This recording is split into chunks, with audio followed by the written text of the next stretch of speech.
Hey guys, welcome back to our YouTube channel unique classes. तो आज हम बात करने वाले हैं कि आपका जो एग्ज़ाम है, लगभग हम कह सकते हैं, जैसे कि मैंने जो वीडियो अपलोड की थी, मैंने उसमें बताया था जो ऑफिशियल नोटिफिकेशन आया है एसओएससी की तरफ से, तो उसमें स्पेशली मेंशन किया गया है कि आप सभी का जो एग्ज़ाम है वो कब होने वाला है। आप सभी का जो एग्ज़ाम क्लास 11th के लिए जिसने भी एप्लीकेशन फॉर्म फिल कर दिए हैं उन सभी को मैं इन्फॉर्म कर दूँ, आप सभी का जो एग्ज़ाम है वो जुलाई के सेकेंड वीक में होगा। यानी कि अभी लगभग मैं कह सकती हूँ सेकंड वीक के स्टार्टिंग में भी हो सकता है और सेकंड वीक के लास्ट में भी हो सकता है ना। तो हम स्टार्टिंग मान के चलते हैं। हम लास्ट क्यों माने? क्योंकि सेकंड वीक बोला है तो हम कुछ नहीं कह सकते हैं। अब देखो बात क्या आती है, इतना कम टाइम है, बहुत ही ज्यादा कम टाइम कह सकती हूँ, लगभग 20 दिन है आपके पास, 20 डेज हैं आपके पास। ओके, 20 डेज है। तो अब कैसे आप तैयारी करेंगे? अब कुछ स्टूडेंट्स कहेंगे कि मैम 20 डेज में करना इम्पॉसिबल है, और अगर आपके किसी रिश्तेदार को पता चल जाए या फिर आपको कोई भटकाने वाला ऐसा हो जो आपको ये कहे कि 20 डेज कैसे करोगे, तुमसे नहीं हो पाएगा, है ना। ये कहेंगे बोर्ड्स में भी एग्जाम में तुमने इतने अच्छा स्कोर नहीं किया है जितना तुम उछल रहे हो कि एसओएससी में जाओगे। कुछ स्टूडेंट्स ऐसे होंगे जिनके बोर्ड्स में भी कम मार्क्स आए होंगे, हो सकता है। और मैं उन्हीं सब स्टूडेंट्स को यहाँ पर मोटिवेट करने आई हूँ, उन्हें बताने आई हूँ।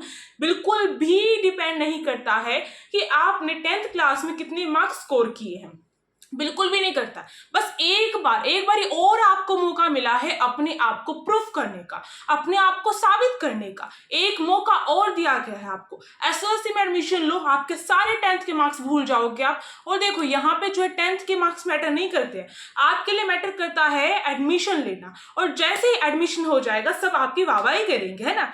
तो वो स्टूडेंट्स बिल्कुल भी ये ना सोचे मैं एवरेज स्टूडेंट हूँ, मीडियम हूँ या डाउन हूँ, कुछ मन में नहीं लेना। हमारी मार्कशीट हम पे जो है ये नहीं बताती है कि हमने कितना पढ़ा था और कितना नहीं पढ़ा था। समझ रहे इस बात को। हो सकता है 10th के बोर्ड्स के एग्जाम में आपने कुछ गलतियां की हों, और मैं उन स्टूडेंट्स को भी कहने आई हूँ, उन स्टूडेंट्स के लिए भी स्ट्रैटेजी की वीडियो लेकर आई हूँ जिन स्टूडेंट्स ने अच्छे मार्क्स स्कोर किए थे। अब जरूरी नहीं आप जिन्होंने अच्छे मार्क्स स्कोर किए थे उन्हीं का एसओएससी में आएगा, ऐसा भी मुमकिन नहीं है। ये जो आपका स्कूल है, एसओएससी का जो ड्रीम है, मैं आप सभी को बता दूं, ये बिल्कुल भी मैटर नहीं करता है कि आपके कितने मार्क्स थे कितने नहीं थे। मेरे ऐसे बहुत सारे काफी स्टूडेंट्स ऐसे रहे हैं जो एवरेज थे और उन्होंने एसओएससी का एग्जाम जो है वो किया है क्रैक।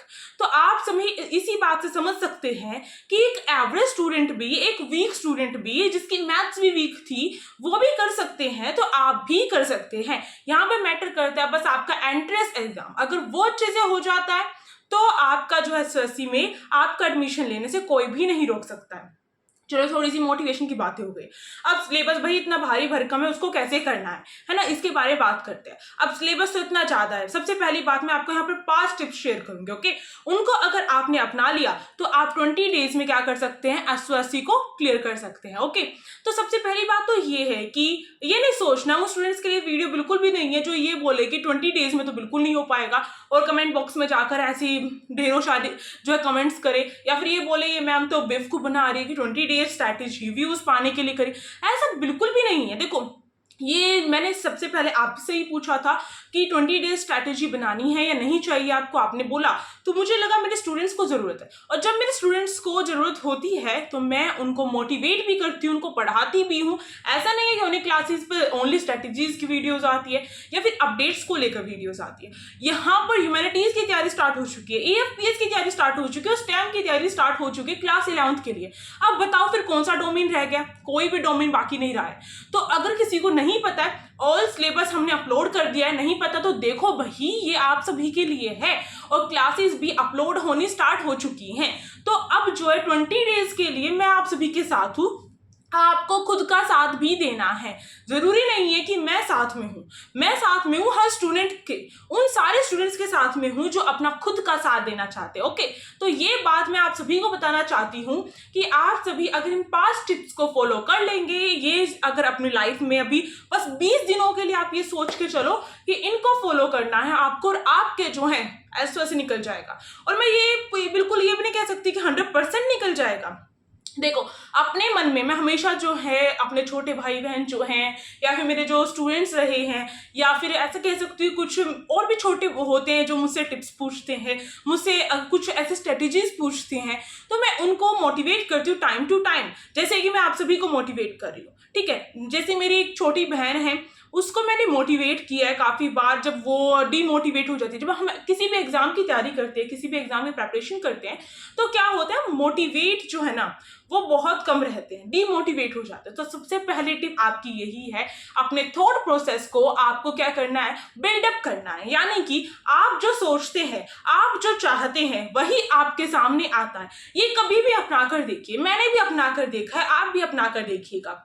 अगर आप जो सोचेंगे, आपने सोच लिया कि मुझसे नहीं हो पाएगा, तो पूरी कायनात लग जाएगी आपको हराने के लिए। अगर आप ये सोच लेते हैं कि मैं ही करूंगा, ये भी गलत बात है। आपको सोचना है मुझसे हो सकता है। ठीक है, हमेशा आपके मन में 2 पॉइंट होने चाहिए, हो गया और नहीं हो गया। यानी कि हो गया तो बहुत अच्छी बात है, और नहीं हुआ तो आपको संभलने के लिए भी आपके अंदर जो है थोड़ी क्षमता होनी चाहिए। मैं हमेशा अपने स्टूडेंट्स को यही बताती हूँ, आप भी मेरे छोटे भाई बहन की तरह हैं। अब मेरी इतनी बड़ी एज नहीं है कि मैं अपने आप को जो है दादियों के जैसे बताऊं कि भाई इस तरीके से है। तो इसलिए मैं कहना चाहती हूँ, मैंने आप सभी की एज के बच्चों को देखा है, उनको हैंडल किया है, और मैंने देखा है कि स्टूडेंट्स बहुत जल्दी डीमोटिवेट हो जाते हैं। और मैं हमेशा यही बात कहती हूँ कि आपको ध्यान रखना है कि आप जो है एग्जाम क्रैक कर भी सकते हैं और नहीं भी कर सकते हैं। अब ये नहीं वाला पॉइंट बस इतना सोचना है, अगर नहीं हुआ तो ये सोचने नहीं बैठना है कि नहीं हुआ तो क्या होगा, फिर मेरी लाइफ नहीं होगी, और इस तरीके से प्लान रखना, ये चीजें हमारे काम की नहीं है। देखो, हमारे हाथ में जो चीज है हमें वो करनी चाहिए। यानी कि अभी आपके हाथ में क्या है, प्रेजेंट टाइम में अभी आपके हाथ में क्या है, आपके पास रिजल्ट नहीं है ना कि आपका हुआ है या नहीं हुआ है। कुछ स्टूडेंट्स इसी चीज में घूम रहे हैं कि मेरा होगा या नहीं होगा, होगा नहीं होगा। अब कुछ स्टूडेंट्स ये होते हैं मेरा सिलेबस कवर होगा नहीं होगा, इस तरीके से, मतलब कि बहुत ज्यादा टेंशन जो है ना इस चीज में क्या करते हैं, जब स्टूडेंट्स ये चीजें सोचने लग जाते हैं तो उनका टाइम जो है ना वेस्ट ऑफ टाइम हो जाता है। यानी कि टाइम को वेस्ट करते हो आप सभी इस चीज को सोचने में। तो इसलिए मैं कह रही हूँ, नेगेटिव पॉइंट को ओनली ओनली बस संभलने के लिए थोड़ा सा आपको रिमेंबर होना चाहिए। मतलब कि आपके मन में ये नहीं होना चाहिए कि मुझसे ही होगा, मेरा ही होगा, इस तरीके से नहीं होना चाहिए। भाई, आपके साथ में और भी ज्यादा कंपटीशन वाले हैं, वो भी कर सकते हैं, आप भी कर सकते हो सकता है कि ना भी हो किसी स्टूडेंट का, तो उसको डिमोटिवेट नहीं होना है। तो ये बात तो अलग रह गई। अब एक बात मैंने आपको मेन कही है, आपको ध्यान रखना है कि आप जो है ये समझे कि पॉजिटिव थिंकिंग करनी है। आपको सोचना है मेरा ही होगा।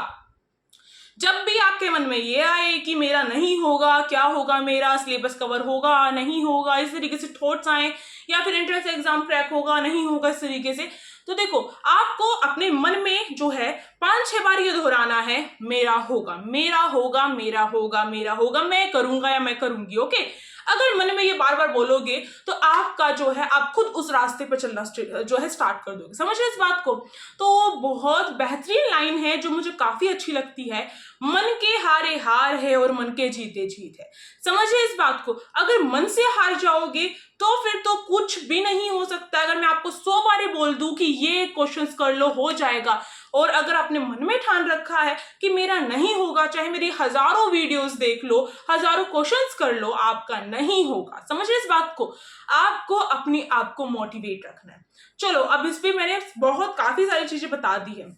दूसरा पॉइंट आपको ध्यान रखना है कि आपको क्या करना है, पूरा सिलेबस, देखो सिलेबस इतना ज्यादा हो जाता है हर डोमेन का। अगर मैं स्टेम और एएफपीएस और ह्यूमैनिटीज के सिलेबस की बात करूं, देखो इसमें रीजनिंग कॉमन है आपकी, ओके, और इसमें तीनों में कॉमन है, किसी किसी ने तीनों में फॉर्म फिल किया होगा, तो रीजनिंग तो भूल कर भी स्किप नहीं करनी है। रीजनिंग ऐसी है जिसमें मार्क्स आप लेकर आ सकते हो, ओके। और रीजनिंग क्लासेस बहुत जल्द स्टार्ट होने वाली है, हो सकता है मैं आज ही अपलोड कर दूं, ठीक है, क्योंकि प्रिपेयर हो चुकी है। तो ये एक खुशखबरी है बहुत बड़ी। तो देखो, रीजनिंग एक ऐसा कॉमन सब्जेक्ट है जो आप कर सकते हैं, तो उसको करना है आपको। अब फिर अपना डोमेन स्पेसिफिक जो सब्जेक्ट है, यानी कि अगर स्टेम वाले स्टूडेंट्स हैं, तो वो अपना जो साइंस है उसे अच्छे तरीके से कवर करे, ह्यूमैनिटीज वाले स्टूडेंट्स है तो ह्यूमैनिटीज का जो है उसे अच्छी तरीके से कवर करे, और एएफ बेस वाले अपने डोमेन का करे। अब ये तो बात भाई हर कोई बोल देता है, और मैंने भी हजारों बार बोल ही दी होगी आपको कि भाई अपना डोमेन स्पेसिफिक करो और रीजनिंग करो। अब आप कहेंगे इसमें नया क्या है, मैं आपको कहना चाहती हूँ सिलेबस बहुत वास्ट है आपका, बहुत बड़ा है आपका, तो जरूरी नहीं है कि पूरा का पूरा सिलेबस कवर करो। सही सुना है आपने, पूरा सिलेबस कवर नहीं करना है। यानी कि अब आप कहेंगे ये कैसी बात कर दी, पूरा सिलेबस कवर नहीं होगा तो कैसे होगा। देखो 20 डेज रह गए हैं, पूरे सिलेबस की तरफ भागोगे तो पीछे रह जाओगे। अपने सिलेबस में से जो चीज आपको इंपॉर्टेंट लगती है उनको कवर करो। इंपॉर्टेंट टॉपिक की वीडियोस मैंने जो है साइंस को लेकर बता रखी है, स्टेम का जो सिलेबस है उसमें इंपॉर्टेंट टॉपिक्स बताए, उनको देखो। ह्यूमैनिटीज में मैंने जो सिलेबस बताया उसी में मैंने इंपॉर्टेंट टॉपिक्स बताए हैं। अगर आप सेपरेट वीडियो चाहेंगे तो सेपरेट बनाकर डाल दी जाएगी, बट आप तैयारी करिए। देखो इसमें जो है आपको ध्यान रखना है आपके जो इंपॉर्टेंट टॉपिक्स हैं। अब आप इतने समझदार हो चुके हैं, क्लास 10th जो है उसको पास करके आ चुके हैं, बोर्ड्स के एग्जाम देकर आ चुके हैं, एग्जाम में कौन कौन से टॉपिक से बार बार रिपीट हुए थे क्वेश्चन आपके, समझिए इस बात को। एमसीक्यू टाइप क्वेश्चन आए थे ना आपके, आए थे, वही चीजें आपकी स्टेम में आने वाली है, ठीक है, वही चीजें ह्यूमैनिटीज में आने वाली है। तो आप समझिए इस बात को, जो आपके एमसीक्यू टाइप क्वेश्चन आए थे वो कहाँ से पूछे जा रहे थे, कौन से टॉपिक से पूछे जा रहे थे, आपको इंपॉर्टेंट टॉपिक पहचान करनी पड़ेगी। तो यानी कि पूरा सिलेबस कवर नहीं करना है, ओनली इंपॉर्टेंट टॉपिक्स को कवर करने के पीछे लग जाओ। और तीसरी बात, अगर मैं यहाँ पर आपको थर्ड यहाँ पर स्ट्रेटेजी अपनी बताऊं, मतलब कि आप सभी के लिए बताऊं, तो मैं आपको ये कहूंगी कि सिलेबस के बारे में हमने बात कर ली है, और हमने बात कर ली है कि किस तरीके से आपको जो है पूरा सिलेबस कवर नहीं करना है। अब बात आती है कि बहुत स्टूडेंट्स कहेंगे मैम कुछ ऐसे टॉपिक्स है, कुछ ऐसे चैप्टर्स है कि हमें बहुत बोरिंग लगते हैं, हमें जो है हो नहीं पाता, बहुत इंटरेस्ट नहीं आता उसके अंदर, तो ऐसा भी होता है। तो आपको क्या करना है, मेरी थर्ड स्ट्रेटेजी यही है, आपको समझनी है इस बात को। आपको क्या करना है, अपना एक नोटबुक निकालो, अपना एक पेज निकालो, जिसमें आपको क्या करना है, जो भी आपका डोमेन स्पेसिफिक है उसमें आपको क्या करना है, आपको ये लिखना है कि मेरा सबसे फेवरेट चैप्टर कौन से हैं, ओके, वो लिखे। फिर आपको लिखना है कि मेरा वीक एरिया, वीक चैप्टर्स कौन से हैं और मेरे मीडियम चैप्टर्स कौन से हैं। अब आपको ध्यान देना है, आपको क्या करना है इसमें, आपको इसमें पहली बात तो इंपॉर्टेंट जो भी चैप्टर्स है वो तो करनी ही पड़ेंगे आपको।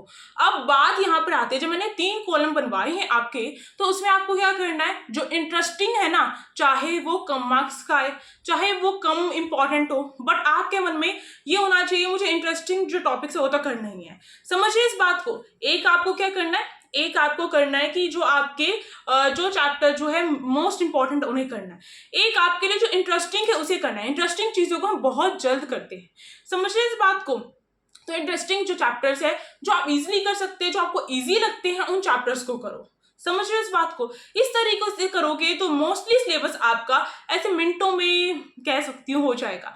और एक और बात मैं बताती हूँ, फोर्थ जो टिप है ना मेरी, ये है कि आपको क्या करना है कि आपको जो भी आपका ये आपने गोल बना रखे होंगे, जैसे मैंने कहा था लास्ट टाइम भी कि आपको अपने हर डेली के जो है गोल्स बनाने हैं, यानी कि रात को सोते ही टाइम आपको सोचना है कि कल मुझे क्या क्या चीजें करनी है।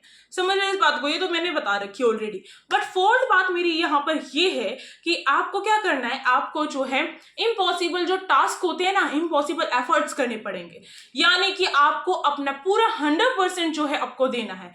अब रिजल्ट क्या आएगा क्या नहीं रहेगा वो हमारे हाथ में बिल्कुल भी नहीं। फिलहाल जो हमारे हाथ में है वो है प्रेपरेशन करना, और इस हद तक करनी है हमें तैयारी। देखो कई बार क्या होता है, हम ये सोचने बैठ जाते हैं 20 दिनों में क्या होगा, 20 दिनों में क्या होगा, और फिर जब हम एग्जाम देकर आते हैं तो हमें लगता है तो कितना काफी इजी जो था, अगर मैं पढ़ता या पढ़ती तो काफी आसानी से हो जाता। तो ये जो हमारे मन में जो दुख होता है ना कि ऐसा कर लेते तो ये हो जाता, वैसा कर लेते तो ये हो जाता, ये चीज नहीं होनी चाहिए, पछतावा नहीं होना चाहिए। यानी कि आपको अपना 100% या फिर कहूँ 100% प्लस आपको अपना देना अपनी प्रेपरेशन में, अपना जी तोड़ मेहनत कर लो। 20 दिन की बात है, जी तोड़ मेहनत करो, अपना हर एक घंटा जो है वेस्ट नहीं करना है आपको, और रेस्ट जो बीच बीच में ले लो, बट ये नहीं है अब फोन को, टीवी को, इंटरनेट को भूल जाओ, केवल पढ़ाई के लिए यूज करो। थोड़ा थोड़ा आप जो है अपने आप को कर सकते हैं, थोड़ा सा मतलब कि एंटरटेन करने के लिए कर सकते हैं, बट आप 20 दिनों में ऐसे लग जाओ कि आपके मन में ये ना आए कि मैंने ये नहीं किया था इस वजह से मेरा नहीं हो पाया। समझ रहे हैं, यानी कि अपना टास्क इस तरीके से बनाने हैं। इम्पॉसिबल टास्क क्यों बोला मैंने इसको इसलिए बोला है कि आपको जो है एक दिन में एक चैप्टर तो कंप्लीट करना है। अपने डोमेन स्पेसिफिक का एक चैप्टर, रीजनिंग का एक चैप्टर कवर करो, यानी कि 2 चैप्टर्स जो है एक दिन में लेके चलना है आपको, चाहे कुछ हो। उसके एमसीक्यूज भी कवर होने चाहिए, एक्सप्लेनेशन भी, नोट्स भी, सब कुछ कवर होना चाहिए, तो ही आपको रिवीजन का टाइम मिलेगा। और रिवाइज भी करना है उस दिन में, समझ रहे हैं? इस चीज को फॉलो करनी है और लगातार करते जाना है। ऐसा नहीं है कि आज कर लिया, मैंने आपको मोटिवेट किया है। मोटिवेट करने के चक्कर में मैंने बहुत जोर जोर से बोला है आप सभी को आवाज निकाल के, तो इससे जो है ये नहीं है मेरी इस आवाज को आपको फेल करना है, नहीं। मैं चाहती हूँ, मैं डेली ऐसी नहीं बोल सकती हूँ, डेली इस तरीके से वीडियो नहीं ला सकती हूँ। आपको खुद को मोटिवेट करना है, आपको अपने अंदर ये लाना है कि मुझे ऐसी वैसी में एडमिशन चाहिए, बिल्कुल चाहिए, चाहे कुछ हो जाए। अब आपका गोल यही है। और आप सभी यूनिक क्लासेस के जो है यहाँ पर जुड़ चुके हैं, और नहीं जुड़े हैं तो आप जुड़ सकते हैं, जो सब्सक्राइब बटन है उसको प्रेस करके। और कमेंट बॉक्स आप सभी के लिए, जिसमें आपको जो है खुद से चैलेंज लेना है। 20 डेज चैलेंज को एक्सेप्ट करो, ठीक है? और यहाँ पर मैंने जो बातें बताई हैं उनको फॉलो करो। आप देखो यहाँ पे जो हमारी 5th बात है वो क्या आती है। जो हमारी यहाँ पे 5th बात है वो है आपको सॉल्व करने हैं क्वेश्चंस। सॉल्व क्वेश्चंस कैसे करने हैं, यानी कि एमसीक्यूज करने हैं। सबसे पहली बात एमसीक्यूज, आपने बोर्ड्स के एग्जाम दिए होंगे तो जरूर उसमें एमसीक्यूज आए थे। एमसीक्यूज आए थे तो आपने कहीं ना कहीं से उनको कवर किया था। इसी तरीके से एसओएससी के लिए भी आप वही चीजें यूज करो, एमसीक्यूज कवर करो, जितना हो सके एमसीक्यूज करो। समझ रहे हैं? इंपॉर्टेंट टॉपिक्स करना है। दोबारा से रिपीट कर देती हूँ, पूरा जो मतलब कि पहला तो आपको थॉट प्रोसेस अपना अच्छा रखना है, ठीक है? पॉजिटिव थिंकिंग करनी है। दूसरी बात आपको ध्यान रखनी है कि हमें मतलब कि पहले अपने आपको पॉजिटिव रखना है। दूसरी बात आपको ध्यान रखनी है कि आपको जो है जो पूरा सिलेबस है, फुल सिलेबस कवर करने की जरूरत नहीं है।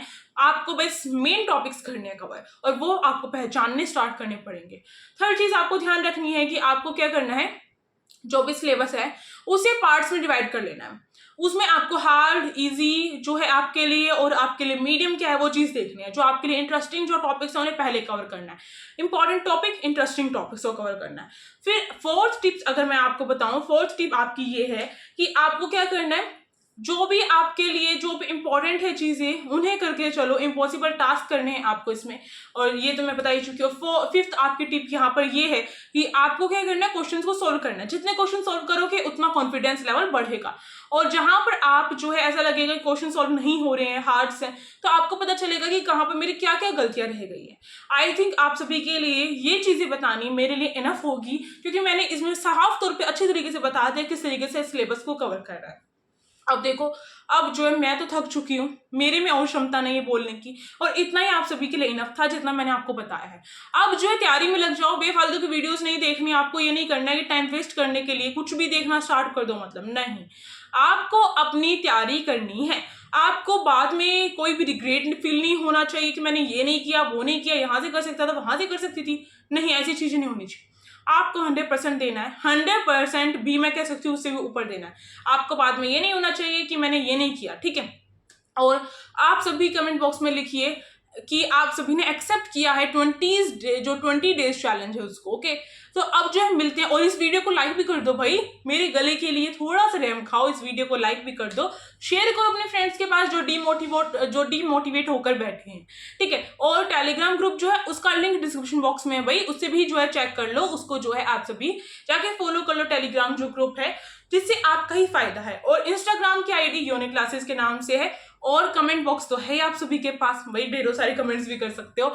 और इसी के साथ मैं अगर बताऊं तो सिलेबस की वीडियोस नहीं देखी, बहुत स्टूडेंट्स तो ऐसे हैं जिन्होंने अभी तक ये नहीं पता कि यूनिक क्लासेस में क्या क्या चीजें अपलोड हो रही है। क्यों नहीं पता चल रहा है भाई? आप सभी सब्सक्राइब नहीं करेंगे, सोचेंगे सर्च करके आ जाएंगे और हो जाएगा काम। ऐसा नहीं मुमकिन, उसमें नहीं पता चलता कुछ भी। कुछ चीजें ऐसी होती है जिनके नोटिफिकेशन जो है अलग से जाते हैं, समझ रहे हैं इस बात को? तो आप सभी सब्सक्राइब करिए लेटेस्ट जो इन्फॉर्मेशन है उसको पाने के लिए और क्लासेस अटेंड करने के लिए। अब जो है हम मिलते हैं नेक्स्ट जो क्लास होगी, उसमें पढ़ाई ही होगी भाई। अब पढ़ाई ही करनी है हमें। 20 डेज तक मैं आप सभी के साथ हूँ और आप सभी भी अपना खुद का साथ देंगे। Thank you for watching this video, और अब मिलते हैं नेक्स्ट क्लास में।